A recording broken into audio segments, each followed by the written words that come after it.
All right. Hey, this is Brent Leary. Is this my first good minutes of the I don't when you get to my age, everything starts blurring together, folks. So anyway, I'm a year older since the last time I did this, which is kind of crazy. But anyway, I am really excited to do this because I haven't done a few good minutes with my guest, and I think since he started his newsletter, I think he was on newsletter version 1 or edition 1. And I think I just checked. I think he's already up to 14. So that's like over 3 months. It's kind of hard to believe. But he is the one and only Ron Miller, editor, the Editorial director. editorial director for Bold Gotta get Start. that title right. I want, yeah, I almost felt like reverting to where you were previously, but I was like, wait, that's not editorial I'm no director. longer the enterprise reporter at TechCrunch. Uh, Matter of fact, TechCrunch has changed a little bit too. Yeah, they changed hands since we last talked, so Yeah, that's another matter.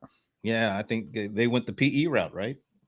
Well, they were there already. They were Oh, owned by Apollo Global, which and was the owner of Yahoo, which was the parent company, and now this company, this other private equity company called Regent, right, which also picked up Foundry, which is what's left of the old IDG publication empire.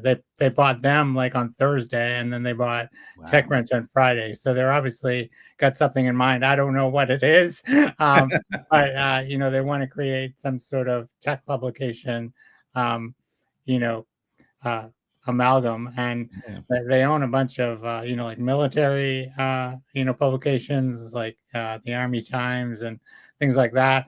But I don't know much more about them. I've visited their website, and that's all I know. Well, you have already moved on, and you're I at Bold have. Start. That's right. And you, like I said, the last time we talked. I think you were at issue 1 of Fast Forward. I think last week was it 14. Yep, that's right. Issue 14, and don't forget, I took a couple weeks off for holidays, so it's really been 16 weeks. So. Oh my, oh my God! It's really been a long time, but Yeah. and guess what, Ron? A lot of things have happened in that. You know what? A lot of things happen every day, Brett. That's right. Absolutely. I mean, yeah, as I was scanning your latest on Fast Forward, I noticed you were talking a little bit about the ServiceNow acquisition. What is the name of that company? Move something. Move works. Move works. That's right.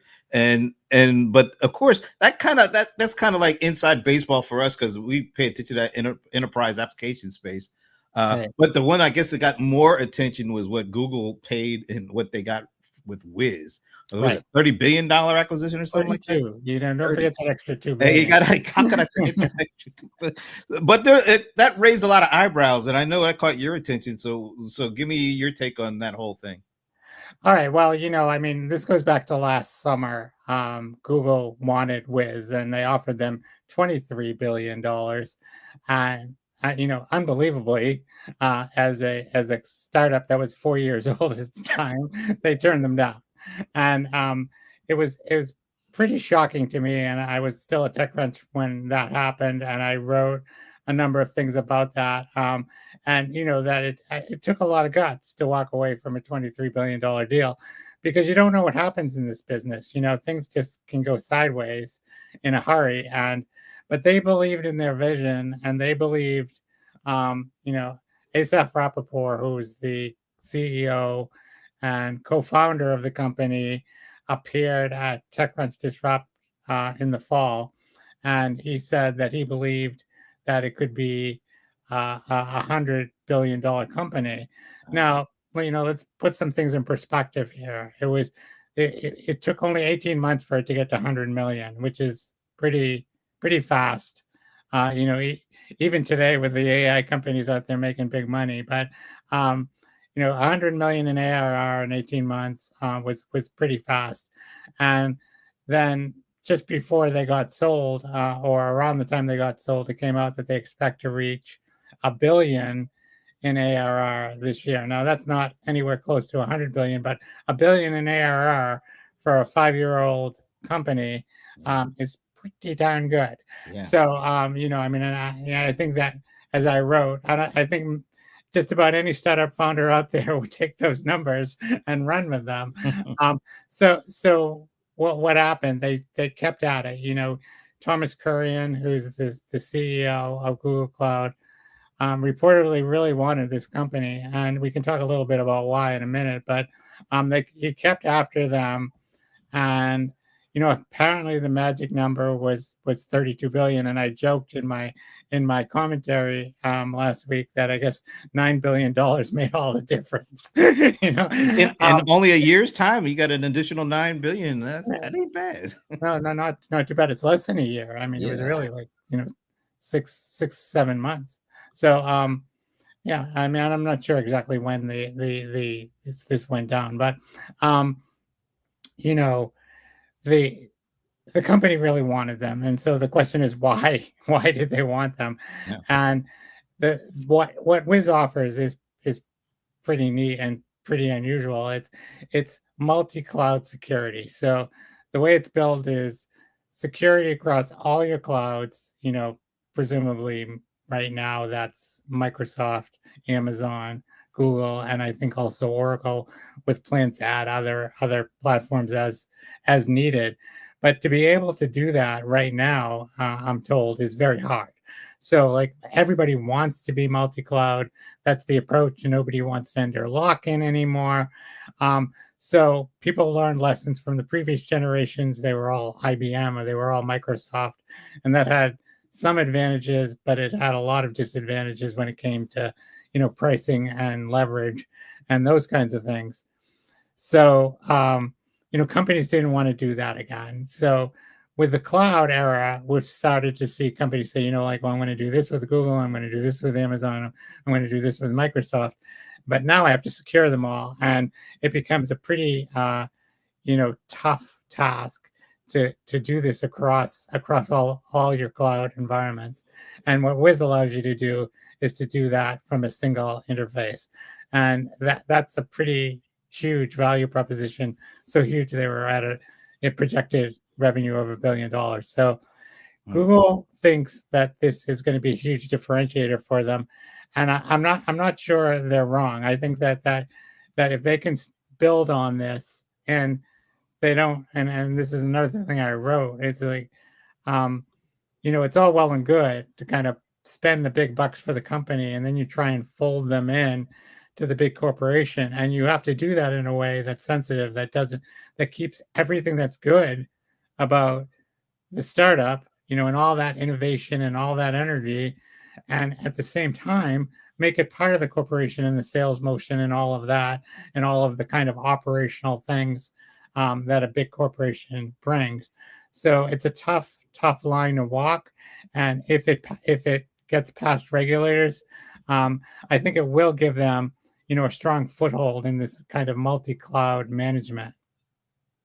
Yeah, getting past regulators, I'm guessing it's going to be a little easier now than if it were a year ago as well, because with the whole different administration and the kind of the shift towards deregulation, I would be surprised if it didn't get passed, to be quite honest, in this current environment. But let's Well, talk. well, Oh, I mean, I want to talk about that for a second because I don't necessarily agree. okay. That's the conventional wisdom, is that this administration is going to be easier on these kinds of deals. But let's look at what's happening right now. First of all, the Department of Justice has continued its lawsuit to stop the HPE Juniper deal, the $14 billion deal. That was started in the previous administration. It has continued in this administration. Antitrust activity against Microsoft, Meta, and Google have continued in this administration. There's been no sign of slowing down on those fronts. And that's surprising, I think, to a lot of people who expected that this would be, a much more open environment for those kinds of things. And so far, the evidence seems to suggest that it's not. Now, and especially when you look at the fact that there's this pursuit by the current administration to break up Google, and they haven't backed off that. So if on one hand they're trying to break up Google. On the other hand, you have Google Cloud, who's trying to spend $32 billion to buy its way into this multi-cloud, service environment. You know, I don't know. Does that make sense that they're going to be any friendlier to that? And that's going to be really super interesting to watch. But the other thing to consider is, it's not just the United States here; it's all the international regulators that have to approve this as well. And we know that the UK and the EU, in particular, have been pretty strict when it comes to these kinds of things. The biggest example of that was them nixing the $20 billion Figma Adobe deal. They didn't actually say they weren't going to. They didn't not approve the deal, but what they did was they sent up signals that were loud enough that Adobe finally said, Yeah. "No mas, we're going to walk away," and they had to pay $1 billion in a kill fee. And the interesting thing about this deal is there's a 10% kill fee. So if the deal doesn't happen for any reason, Wiz still gets $3.2 billion, which is a ton of money for a startup. It's like a huge infusion of cash regardless. Yeah. And finally, the other thing I want to talk about is, when the $20 billion figure was being bandied about for Figma, there was a lot of talk, like all these Figma millionaires, that were going to be minted because of this, and then it didn't happen. And the talk now is that there are going to be a lot of people who are going to be quite wealthy when this deal is done. And it's not just the founders, but I mean, a lot of people inside the company who have equity in the company are going to be, 32 billion is a lot of money. If you even own a little bit of stock, you're going to do okay. There's going to be a lot of life-changing money. And then that also has a downstream effect of, I'm sure these people have like some sort of contract. If they take the deal, they have to stay for a certain amount of years. But how motivated are people who now have that kind of money in the bank?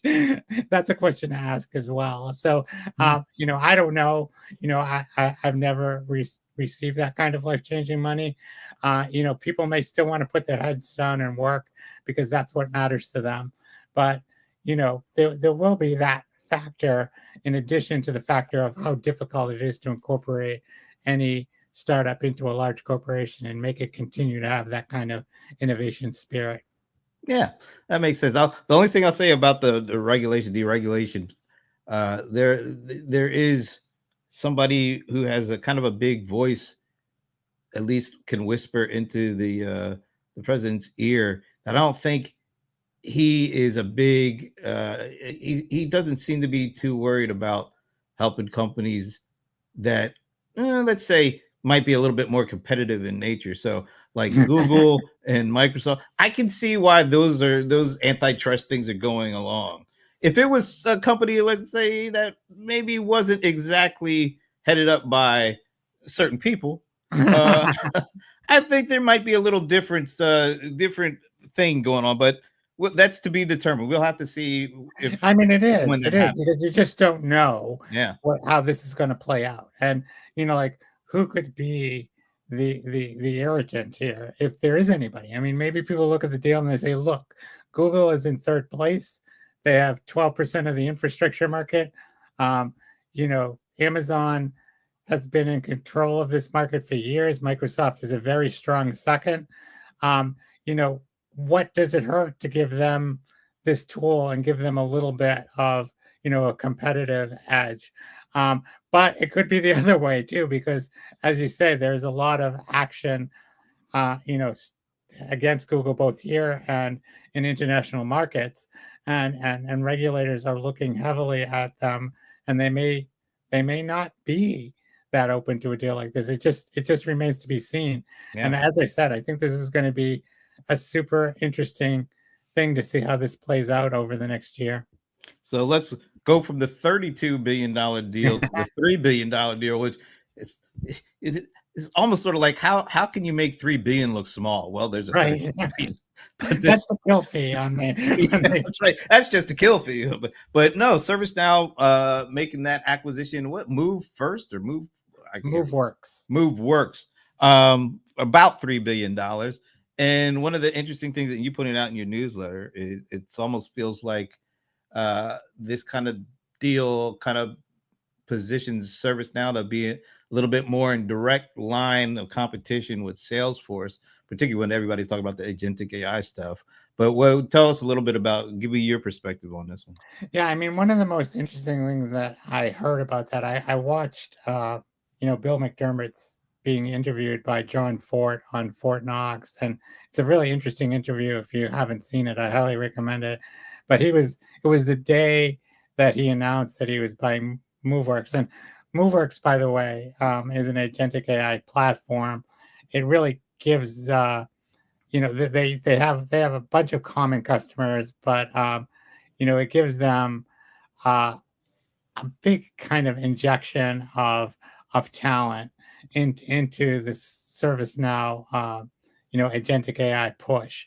And there's two things to discuss here. One is the talent side, and one is, one of the things that McDermott said in that interview, which was that he was going after CRM. So that was the one that caught my attention. But let's talk about the talent first, because I think that a lot of these acquisitions that we're starting to see, happen right now, are as much about the people who are working at these companies as it is about the technology that they're buying. And I think that may be a little different from in the past, when acquisitions were really about, like, we're buying this business, or we're buying this technology, and we really want to incorporate this. We think it's going to have some sort of synergy with what we're doing now, or it's going to increase our revenue in some way.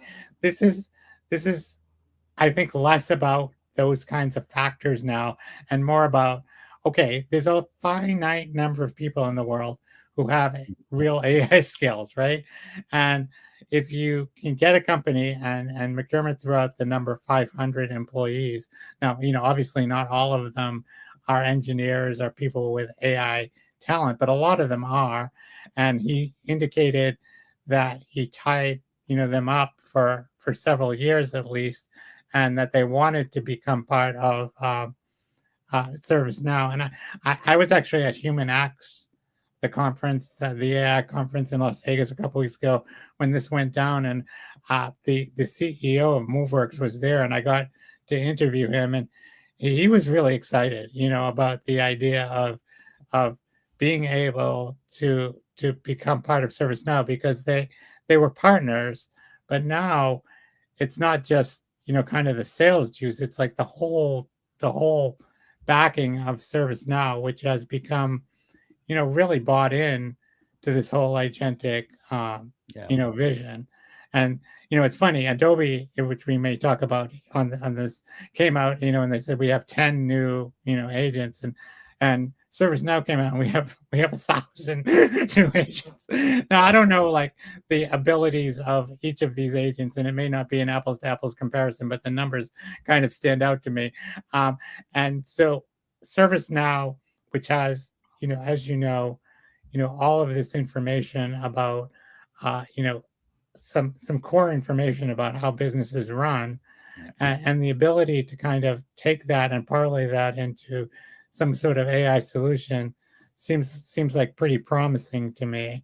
And the ability to, add all these people gives them kind of an injection into that, organic push that they're making internally. So that was one thing. And then the other thing was this statement that he made, like, he wanted to get in his CRM, and I was like, what? I mean, ServiceNow, maybe super tangentially gets this kind of information because they're a service platform about customers and what they're, calling about and complaining about, or trying to get information about.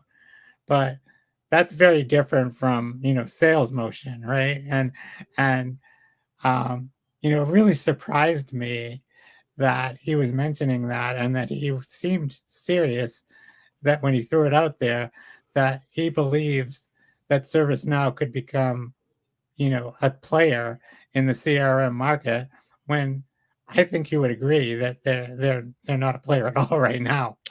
Oh, okay. So I will I'll have to disagree a little bit on that one. Yeah. Actually, we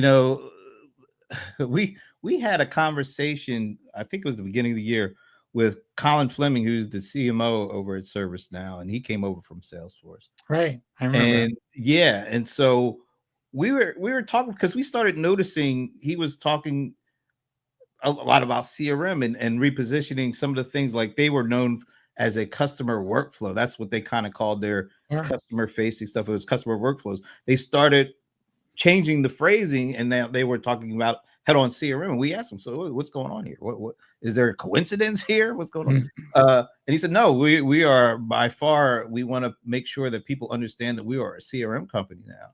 And their whole messaging is changed, and the whole positioning is changing. And that customer workflows business, I think it was last year at Knowledge, their event, they announced that that had overtaken their ITSM business as their main revenue driver. No, that's really surprising to me. Yeah, that surprised us, but yeah, that was we actually had that on recording because we were doing a conversation with them. They're like, that's huge news. And so when you kind of couple that and now you talk about this MoveWorks acquisition, and I think it's all, of course, being driven by the agentic push here, and because they were a workflows company, and they, I guess a couple of years ago, they're calling themselves the platform of platforms, but now they're really positioning themselves and rebranding that customer workflow as CRM in the agentic age of CRM. So it's going to be really interesting to see how far this goes. And of course, they were like the first in our industry to really partner significantly with NVIDIA. I guess a couple of years ago, that's what they were, well before everybody else. And I think that paid off. And now you're seeing this acquisition, I think they're doubling down. I mean, and it'll be interesting to see what impact that has in the overall and on Salesforce. But I'm not surprised, because we did see a little bit of that foreshadowing, not that acquisition, but we saw them starting to position what they do, talk about it in a little different phrasing. So it's interesting that there's been a pattern of them discussing this, and just even the fact that they hired Colin away from Salesforce is significant, right? Because that sort of shows the direction that they're heading. I can tell you that this is something that is sort of I didn't catch, but I think, as you say, it's super interesting that they're positioning themselves that way. And it's sort of, as I said, when I heard Bill McDermott say that in this interview, I sort of went, whoa, that is something I had not expected to hear. And when you add what you've said, that really shows a pattern that they're serious, and that they, as you say, the MoveWorks acquisition is another push in that direction to kind of get them not just talent, not just that MoveWorks platform, but also maybe this as another kind of nail in this machine that they're building to bring to make themselves players in customer relationships. So that's super interesting. I think Colin said one of the things he was hired to do was to grow them to a $20 billion company. And where's that going to come from? I mean, that's going to come from the CRM space, because that's still the leading enterprise application spend is on CRM. And I think it's around 60-70 billion annual. So why not position yourself to get a little bit more of that? It makes sense to me, at least. Well, I mean, when you look at it in this context, though, and there's a lot of pressure, I think, on Salesforce right now in general, and this is to have another player with the market clout and already the enterprise relationships of a ServiceNow. I mean, that puts them in a tougher position that they have to react to, and it sort of puts Agentforce in a whole different kind of context as well. I mean, obviously they went with Agentforce not just because of this, I'm sure, but the fact that both companies are positioning themselves as agentic enterprise leaders is pretty interesting, and puts them on a collision course, competitively now and further down the road as this kind of develops in the enterprise. Yeah, and you're already seeing like companies, a lower revenue, but still over $1 billion in revenue, like Pega. They've been positioning themselves like that. Oracle just came out with some news from last week around this.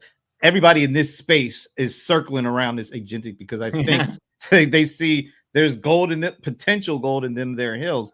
And but we're going to talk about a little bit about, the messaging for all this is one place, the actual impact it's having, completely different space. We'll talk about that in a second. Since you talked about Bill McDermott, I actually saw him last week as well, but I saw him as part of the NVIDIA GTC pre-show lead up to the opening keynote, which I thought was really, just fascinating. They brought in these two guys, the podcast host for, you probably know these folks. It was called the Acquired podcast. Have you heard of that one? No. So I guess they're pretty big in the startup community. I guess I don't know them, but they actually had these folks host their pre keynote lead in, and it was really interesting because they weren't cool for them. Really cool, because it was actually it kind of felt like they were just able to do their traditional show as part of the lead up, and so they were it wasn't all about NVIDIA, and it was definitely some negative thoughts coming into that about I would say skeptical, I won't say negative, skeptical kind of things around NVIDIA, which I thought, wow, this is cool. They're actually putting this on as part of their the lead into the keynote. They kind of gave up control to non-NVIDIA employees to let it go, and it had a bunch of different people, like Michael Dell was on, and the CEO of the CEO of Taiwan Semiconductor was on for a while. And then as they were talking to, I forget, they were talking to, maybe it was him, all of a sudden, like, Jensen Huang crashed the set, came on and started giving them giving him food from, I think it was from Denny's. What the hell is going? And then as he was giving these food, he literally rolled up, brought these food. He started talking about, I got my start. My first job was I was working at a Denny's.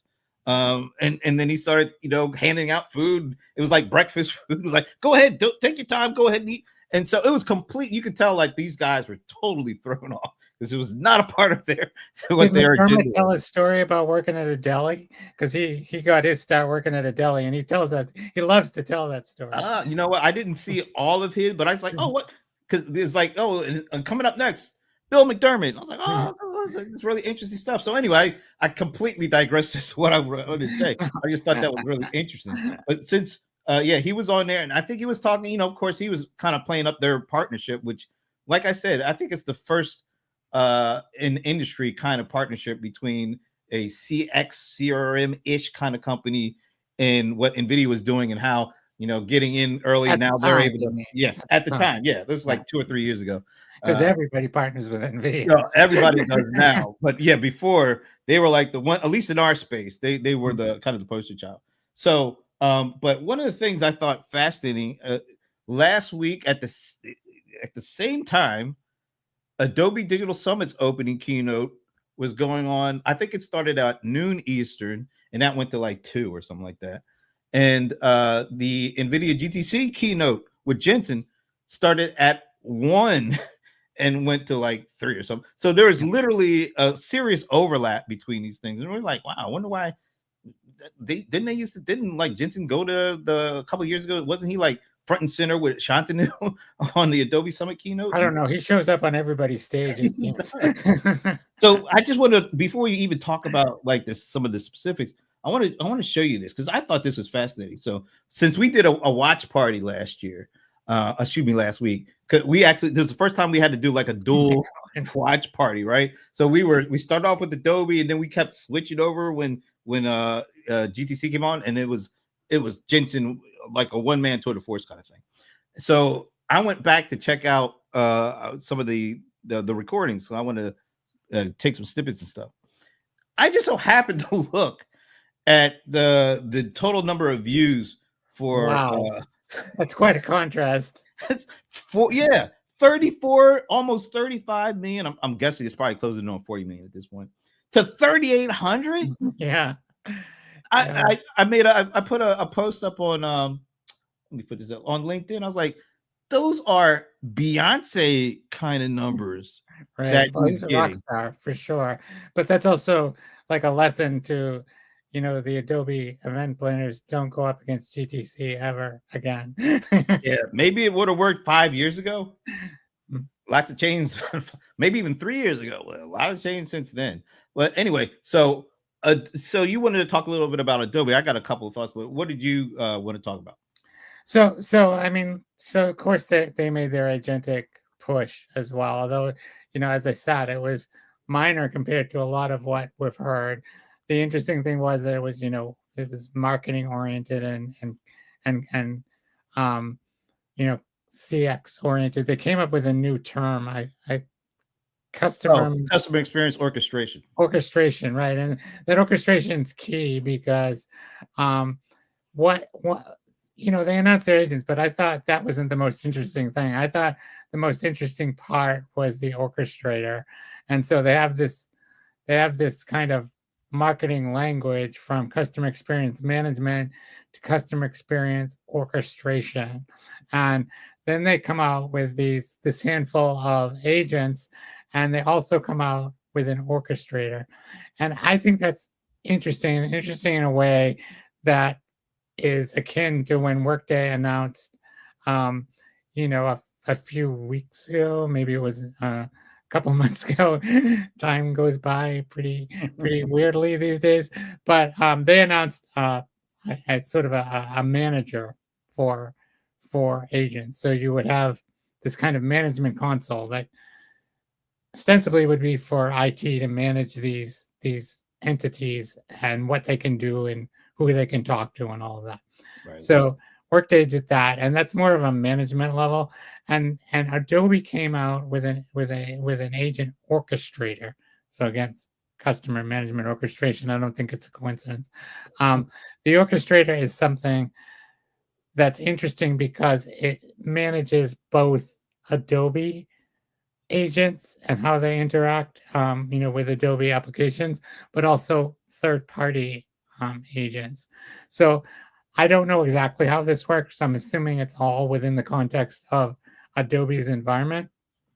But one of the things that I've been thinking about a lot as we think about this agentic world that we're supposedly going to be entering into is that there's going to be this huge problem of communication and how you allow these agents to operate inside your company, and you're going to have thousands, tens of thousands, if it keeps up with the vision that we're hearing about. And you have to wonder, like, how is that going to work?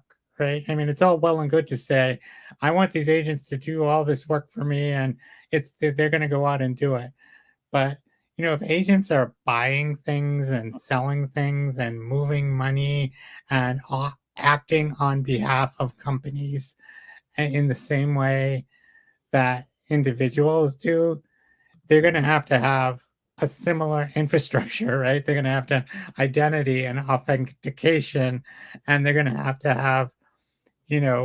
this kind of layer that says, well, you have access to this system and this data, but you don't have access to this system and this data. And if you do, you can't tell the agent from Salesforce or ServiceNow about this stuff because this is proprietary to us. And all these kinds of complexity starts to rise the more agents you have operating in the enterprise. And when I ask people about this, everybody's like, yeah, well, that'll work itself out.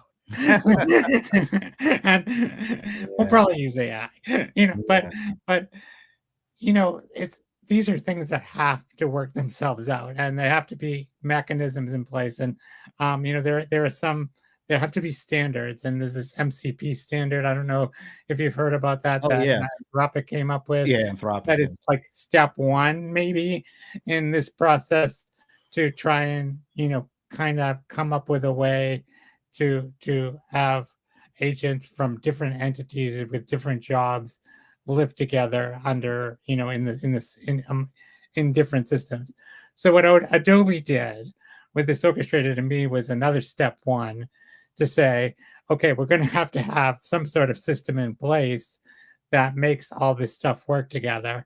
And that to me was that was at least a step towards making that happen, because eventually, as we have these things working in tandem inside major companies, crossing major systems, accessing databases, and doing all these activities, there's got to be somebody, something, kind of helping that move along.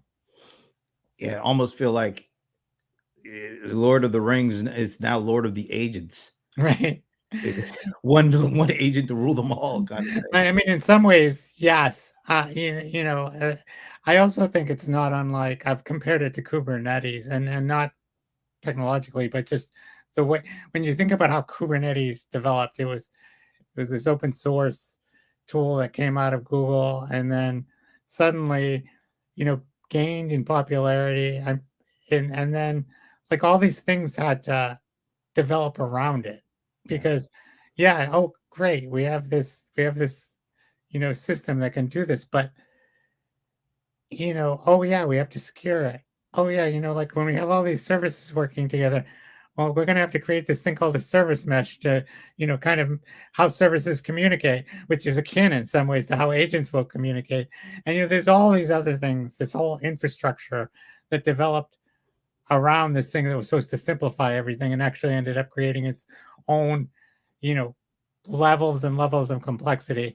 And I think having seen that develop in the 2015 to 2018 time frame, we're going to see a similar kind of arc of development as agents, if they begin to move in the enterprises we're being told they are. Then we're going to need that infrastructure as well, in my Yeah, mind. I love the foreshadowing as they tell us it will.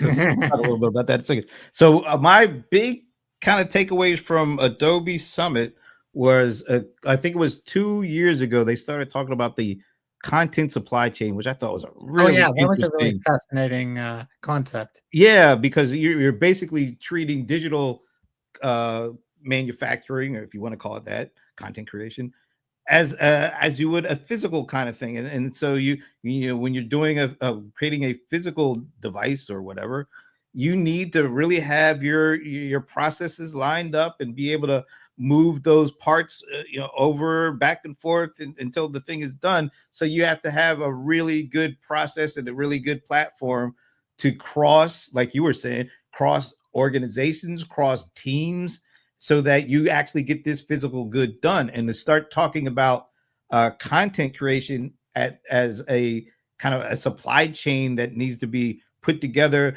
if you want to create at scale and reach people at scale, I thought it was really great.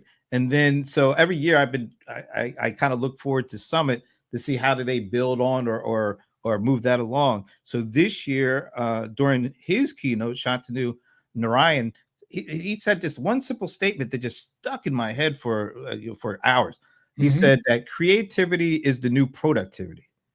I was like, okay, this makes so much sense for Adobe to be kind of talking about that, because if Sure, you I mean that works for them, right? it works for them because they have to figure out how to kind of talk about the what goes on from a creative standpoint, from a productivity standpoint, and from a ability to bring together teams not only externally, but Adobe has like these two sides. They've got the creative cloud side and they've got the experience cloud side, and Hmm. they are completely, different kinds of people, Right. and they don't like doing things that the other really gets into doing things, but you need them both to work together in order to scale and hit the mark and take take advantage of all the stuff that they bring to bear.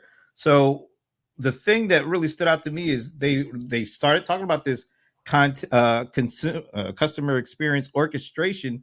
But in order to actually get to that, you really do have to figure out, well, how do we make that a part, or how does that impact what we need to do with the content supply chain?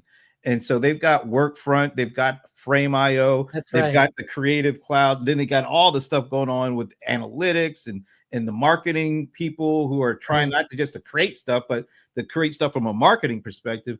And so as they talk about, the kind of what they did with, updating the agent, I forget what they call their um that platform, but basically they're looking for how do we make it easier for all these disparate kind of people, the creatives, the marketers, the analysts kind of folks, how we can make it easier for them to do what they need to do without missing something, or not having the marketer to take on the creative, or the creative to take on, how do we make sure we're in compliance. They're putting this platform together so that these folks can do what they focus on, but also still collaborate and make sure that nothing falls between the cracks. And the Sounds biggest good. part of that, yeah, the biggest part is okay. And we had an opportunity to talk to Daniel Scheinberg. He was one of their product managers over there. It's like, well, everybody talks about agentic from more of a pure customer experience, customer service, support, all that kind of stuff. Where does it fit in for the creative? Like, do creatives get a chance to get involved with this? Do they get some Oh, I benefit? would think so. I would think Yeah, so. Moving, if you're just looking from a pure workflow perspective, right? Like moving stuff along and maybe like doing some of that finish work that would have been done by humans in the past. yeah. He said two things. One thing that you just kind of said, it's like, well, creatives don't want to worry about if they're doing stuff that's in compliance. They don't really care about the numbers. That's for the analysts to do, and for the market strategy folks, they're the ones that's supposed to put it all together to hit the mark with customers. So it helps with that, because that a lot of that could be moved into some sort of an agent to make sure everything's compliance and branding and all that kind of stuff. But the other thing he said is, what we're seeing is that's still the case, but from a purely creative standpoint, we're seeing the combination of agentic and generative help at the ideation phase. So before they go full bore into creating something, they start to be able to do more of, well, is this idea does this idea make sense? Is this something that we want to spend a lot of time on, or is there some other way? Do we get some input from some other folks? So he's saying that not only does it help them not have to worry about certain parts of the process, but it actually is helping them build better ideas, or build ideas that they can spend more effort and time on, as opposed to, well, we got 1,000 ideas, we'll just run them all through and see what. Now they're saying, no, we can use these agents to help us push our idea process to be a little bit more creative, for lack of a better way of putting it. So I was like, that's cool. I'm so glad, because they're really the first company I heard really approach or attack that uh, creative agentic side, as opposed to what we're seeing from the more traditional CX, customer service, CRM ish kind of companies. Do you think they're moving from the kind of theoretical to, where customers are actually doing it? I think that's still to be determined. Yeah. But You I mean, know, that's the whole thing with yeah, the whole agentic AI idea, right? I mean, people are creating all of these agents. I mean, and companies are creating these things that can do all kinds of things. But, where's the evidence that companies are really buying them? And if you look at Salesforce's, I mean, we talked about this by email a couple weeks ago, where Salesforce announced at their earnings that they don't expect to see any kind of significant revenue from agents until next year. So a year from when they reported, which was in February. And that was, I think that was a little bit of a shock to some of us, that that, I mean, really, if you think about it, just came out with this thing in September, right, at yeah, Dreamforce. Dreamforce, yeah. So I guess it in some ways it makes sense, but it just sort of shows that they and a lot of other companies are ahead of the market right now. Doesn't mean that companies won't catch up and start seeing the value in this, but right now we're seeing a lot of talk and not as much action as you might expect. Matter of fact, just as we were talking, I got this notification about from a Seeking Alpha article which said that AI infrastructure stocks fall as Microsoft scraps some data center plans, which that people are trying to read the tea leaves. Does that mean this stuff is not what everybody's saying it is? And then you wanted to bring up another point about, well, all this talk is going on, but when you get down to the actual companies, and are they actually seeing any benefit? Are they seeing all the talk kind of equal some actual hard gains, some good ROI?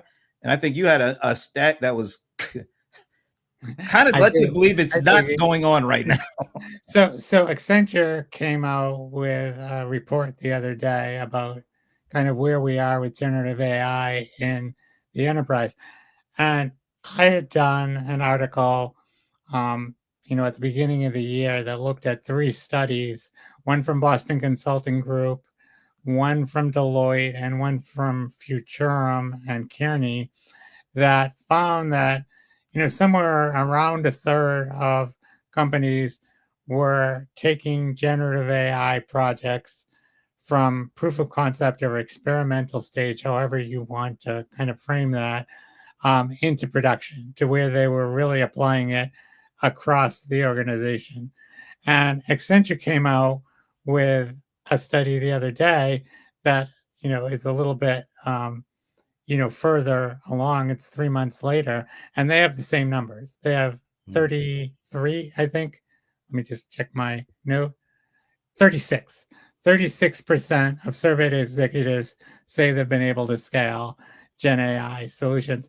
And then the really interesting stat that they added onto that was just 13% report creating significant enterprise level value, however you define that. But that sort of suggests that, we're being told that there's this tremendous efficiency that we're supposed to be getting from using these tools, that, we have C-suite, buy-in in a way that we've never had with, Aaron Levy on LinkedIn the other day was talking about how, like, he's never seen this kind of C-suite buy-in, for this technology. And yeah, everybody's excited about it because they can understand it. The CEO didn't understand that moving your infrastructure to somebody else's, so that you were leasing it instead of buying it made sense. I mean, that was just that was a big concept. But this is like, I can go on there and I can ask it things and it tells me things and I can see how it works, right? So there's this enthusiasm, there's this, frankly, hype that is saying that this is supposed to make us more efficient. It's going to, in some ways, some people are thinking and some companies are acting as though they can replace humans with some of this technology. And yet, all of this research that I keep looking at keeps coming up with a similar number. Now I want to put that in perspective because this is something that I've been thinking about. I read an interview with Eric Brynjolfsson. I apologize if I'm butchering his name, but he used to be at MIT. Now he's at Stanford, and he and Andrew McAfee, when he was at MIT, did a lot of work together on data. And he was interviewed on Paul Krugman's, it was Economist podcast the other day, and he was talking about the lag with new technology, right? There's a lag. And that kind of resonated with me because we're seeing a lag, right? We're seeing, here's the technology people, like, where is the productivity increase, right? And first of all, it's hard to measure, but it doesn't seem to be there yet, right? If you think that 13% number sort of translates into, are we being more productive? Are we seeing bottom line results? And we're not. And he pointed out that if you think about electricity, which a lot of people, including me, have kind of used as an analogy for AI, that when electricity in the 19th century came along, the way he describes it, a lot of people just took the steam engine out, put a huge motor in, and started running their factories off of the electric motor instead of the steam engine. And what they found was it took, several decades before managers said, what, we don't need one big motor. We need a bunch of motors, like, throughout the the factory, and that will make us a lot more productive. And then, you got like an assembly line, and you got all these kinds of productivity boosts that you didn't have when you were just kind of trying to apply it in the same metaphor that you were using before, right? Mm. And I thought that that was really cool. And he called it this J curve. And he said, we're seeing that now with AI. We're seeing like people trying to take AI and apply it in a way that we applied every other thing, like how we applied CRM and ERP in the 90s. And maybe that's not the way to do it. Mm. And if it's not, we're going to see some sort of lag in productivity increases until managers figure out what's the best way to implement this technology, and engineers, so that instead of like redesigning the wheel, we're creating a whole different Mm. thing, and I think that that could be the problem here. At least it fits, and I thought it was pretty fascinating that he saw that and kind of Yeah. illustrated it in that way. I think that makes a lot of sense. I think the only thing I would add to that is it feels like the speed of these technologies and how they're not only the speed but how they're being introduced. I think they're just getting way faster and faster than the general audience can Absolutely. actually figure out what to do with it. So as I mean, last year this time we were talking all about generative. Now, generative is only like a little precursor to the agentic stuff that we're talking about now. Uh, how does everybody keep up? I don't know how you keep. I don't know how the general audience. There are going to always be some few that are so smart and so into this that they'll always be at the forefront. But I think that group gets smaller and smaller as this stuff speeds up and gets faster and faster, which means there's more and more of the audience is falling further and further behind. And that's a big. I don't know if that's really being considered or it's always just a race to own the mind share, and then we'll help We'll a figure it out, significant right? about I yeah hope that J curve works. yeah. I don't know. But the other thing is that you're right. The technology is ahead of the market, and when we think about the cloud as an analogy, we're what 2006, so we're about 20 years um, into the cloud, and we're still like 30% penetration. So I don't know what the latest numbers are, but I'm guessing it's a little more now because AI is pushing it. But you know, it takes enterprises a long time to embrace new technologies. They're kind of being forced to move faster than they're comfortable with, I Yeah, think, right now. yeah, And as you say, then you have this constant onslaught of here's this new thing, and here's this new thing, and here's this new thing. It seems like every morning. I'm not exaggerating when I say every morning there's something else. I get tech meme in my email, and I'm just like, oh wow, and I get paid to follow this stuff. It's yeah. really hard to keep up with everything that changes and and what goes on. You can't follow everything. You can't be on top of everything. Yeah. And for companies and CIOs and CISOs and heads of AI and a lot of people who I interview for Fast Forward, those people I think are in the same boat. They don't want to hold back their companies, but they don't want to make decisions that are going to be detrimental to their companies. And the still fundamentals apply. You have to have, you have to control risk. You have to, manage identity. You have to, this whole universe of things that the enterprise infrastructure technology architects have always had to worry about. They still have to worry about, and maybe even more so with AI. And yet they're being asked and almost forced to move at a speed that makes it really difficult to take all those things that they're paid to take into account. Yeah. So why don't we end on this? Uh, everybody, Who's going to at win the least, American League East? oh my God, I'll leave that one up to you. But when you think about, like I said, and you're seeing this as well, every conference that I've been to so far, agentic AI has been front and center. Everybody's talking about it. And then I look at the GTC keynote last week with Jensen, and I saw this. He is already talking, past the agentic stuff. It's important. He addressed it. He addressed how what they do will help facilitate a lot of the companies to do all that they're doing with agentic. But he didn't spend all the majority of his time on agentic. He went past that. He wants robots. And I just thought that was so fascinating. And of course, that's important from a company like NVIDIA. They have to be thinking ahead because they're, the stuff that they put out, for all the other AI, the generative, they had to have all that stuff in place for people to even start down that road.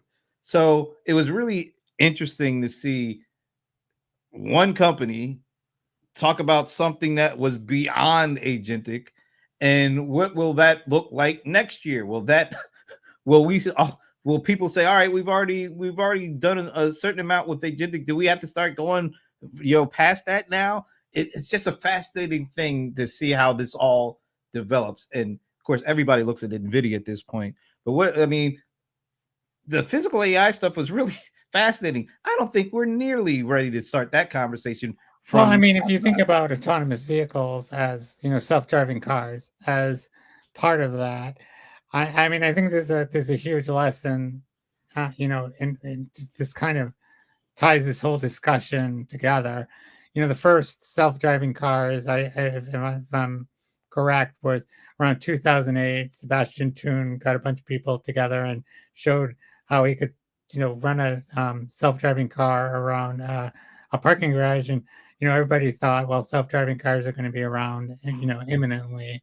And then, in around 2017 or 2018, Elon kind of put it out there that he would, make Tesla self-driving. And there was this like for a short period of time, and I don't know if you remember this, but I remember having a conversation with a friend who's not technological at all, and he's like, "We really need to stop preparing for this." Like what, how a parking garage is going to have like self-driving things, and I'm like, I don't know if it's going to happen that fast. I don't know if we have to worry about that yet, but we do have to think about that.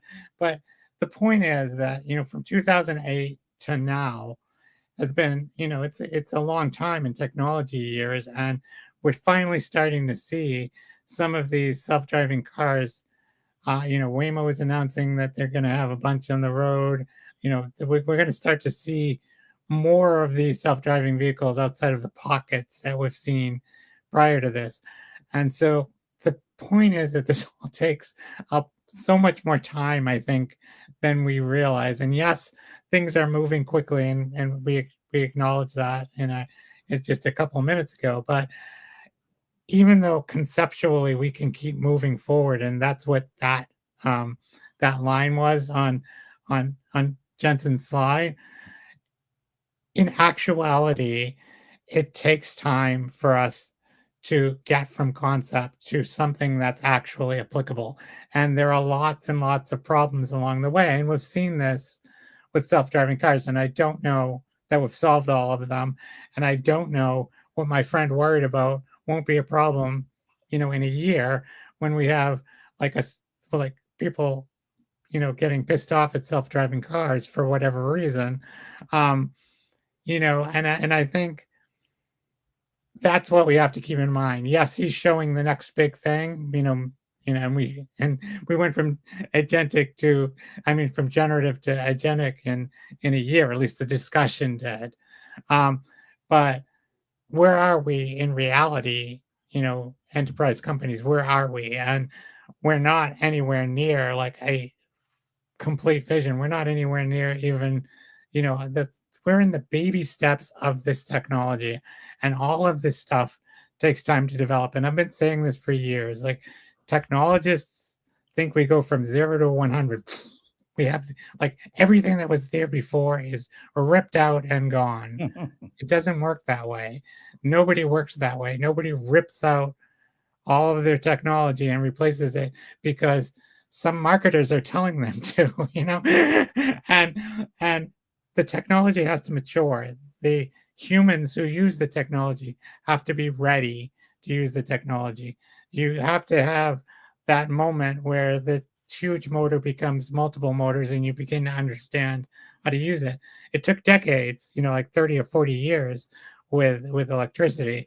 I don't necessarily think it will take that long with this, but I think it will take more time than people think.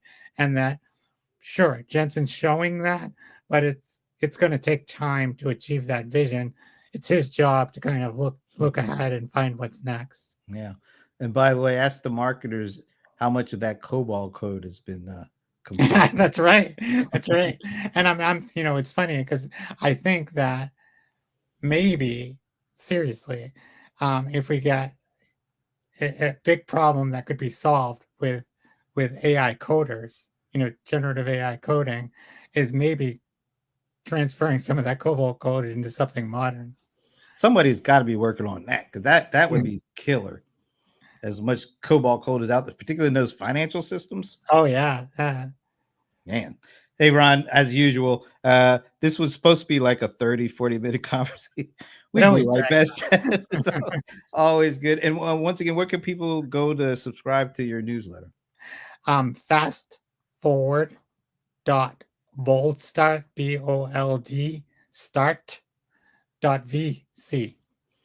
Awesome. And got to do this again as usual because there's just going to be a lot more to talk about. There's always a lot to talk about. Like I said, every morning.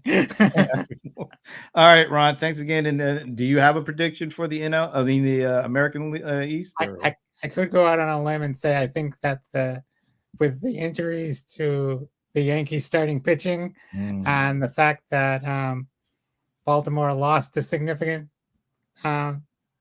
pitcher in Corbin Burns, that maybe, and the Red Sox got Garrett Crochet and Walker Buehler, that maybe the Boston Red Sox. Oh, okay. It's a bold prediction here, right? Yes.